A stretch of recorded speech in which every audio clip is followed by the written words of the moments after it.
জাকাত ফিতরার চেয়ে চাঁদাবাজি নাকি অনেক ভালো, নাউজুবিল্লাহ। বিএনপি নেত্রী নীলুফা চৌধুরী মনি এই কথা বলে কোরআনের অবমাননা করেছে। বললাম তো চাঁদাবাজি তো বেটার আপনার জাকাতের চেয়ে, ফিতরার চেয়ে, নীলার চেয়ে। জাকাত হচ্ছে গুরুত্বপূর্ণ একটা ইবাদত। সে ইবাদতের মাঝখান থেকে সে এমন একটা কথা বলেছে যেটা আল্লাহর কোরআনকে সে অবমাননা করেছে। এই কথা বলে সে লক্ষ কোটি মুসলিম তাওহীদি জনতার কলিজায় আঘাত করেছে। এর তীব্র নিন্দা আমরা জানাচ্ছি। অনেকেই এটা বলবেন যে সেই কথা বলেছে তো কি হয়েছে, জাকাতের বিধান হচ্ছে কোরআনের বিধান।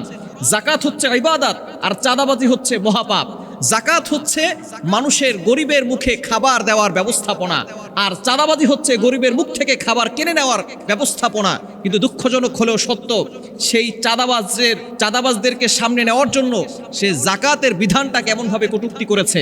জাকাতের বিষয়ে আল্লাহ পাক রব্বুল আলামিন নিজেই পবিত্র কোরআনুল কারীমের ভিতরে আয়াত নাজিল করে দিয়েছেন। পবিত্র কোরআনুল কারীম খুলেন, 1 নম্বর পারা 16 নম্বর পৃষ্ঠার 10 নম্বর লাইন, সূরা বাকারার 110 নম্বর আয়াতে আল্লাহ পাক রব্বুল আলামিন বলছেন, ওয়া আকিমুস সালাতা ওয়া আতুজ যাকাত, establish prayer and pay the যাকাত। তোমরা নামাজ কায়েম করো এবং যাকাত দাও।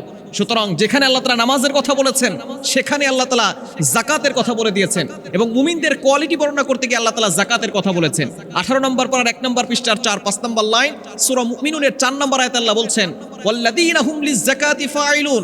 সুতরাং যাকাত হচ্ছে মুমিনদের বৈশিষ্ট্য এবং এটা হচ্ছে গরিবের হক। আল্লাহ তাআলা নিজে বলে দিয়েছেন। 26 নম্বর পারার 20 নম্বর পৃষ্ঠার 7 নম্বর লাইন, সূরাতুজ জারিয়াতের 19 নম্বর আয়াতে আল্লাহ তাআলা বলছেন, ওয়া ফি আমওয়ালিহিম হাক্কুল লিস-সাইলি ওয়াল মাহরুম।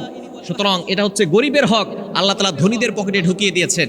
সেই জাকাতের বিরুদ্ধে কথা বলে চাঁদাবাজকে সে প্রমোট করার জন্য এমন একটা কথা বলেছে, মুসলিম তাওহীদি জনতার কলিজায় সে আঘাত করেছে। এর জন্য অবশ্যই তাকে মুসলিম তাওহীদি জনতার কাছে ক্ষমা চাইতে হবে এবং আল্লাহর কাছে ক্ষমা চাইতে হবে। সে যদি ক্ষমা না চায় তাহলে তাকে দৃষ্টান্তমূলক শাস্তির ব্যবস্থা করতে হবে।